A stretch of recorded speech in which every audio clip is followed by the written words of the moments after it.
Hi అండి. నేను అరుణాచలం వెళ్ళినప్పుడు కొన్ని అద్భుతమైన ప్లేసెస్‌ని విజిట్ చేశానని చెప్పాను కదండీ! అందుట్లో వన్ ఆఫ్ ద బెస్ట్ ఈ శివశ్రీ తినేశ్వరమ్మ ఆశ్రమం అండి.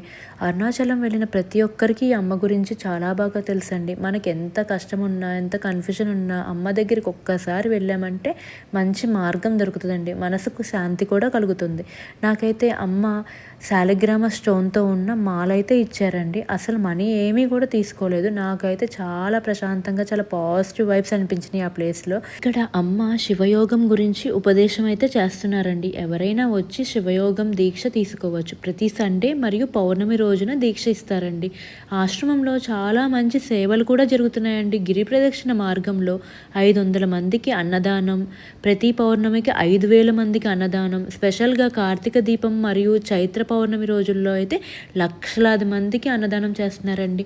అంతేకాకుండా ఎడ్యుకేషనల్ సపోర్ట్ మరియు సాధువులకి మెడికల్ హెల్ప్ కూడా చేస్తున్నారండి. ఇప్పుడు వీళ్ళ ఆశ్రమం గిరి ప్రదక్షిణ మార్గంలోనే ప్లాన్ చేస్తున్నారండి. వాళ్ళకి ట్రస్ట్ అకౌంట్స్ ఉన్నాయండి. సో మనం ఎవరమైనా మనీ కాంట్రిబ్యూట్ చేయాలి అనుకుంటే ఆ ట్రస్ట్ అకౌంట్స్కి మాత్రమే చేస్తే సరిపోతుందండి.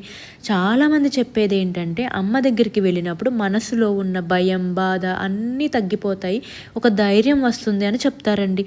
ఒకసారి వెళ్తే అర్థమవుతుంది మనకు కూడా. అమ్మ ప్రెజెన్స్లో ఒక స్పెషల్ పీస్, పాజిటివ్ ఎనర్జీ, అన్నిటికంటే ముందు డివైనిటీ పవర్ బాగా ఎక్కువ అనిపించిందండి నాకైతే ఆ ప్లేస్లో.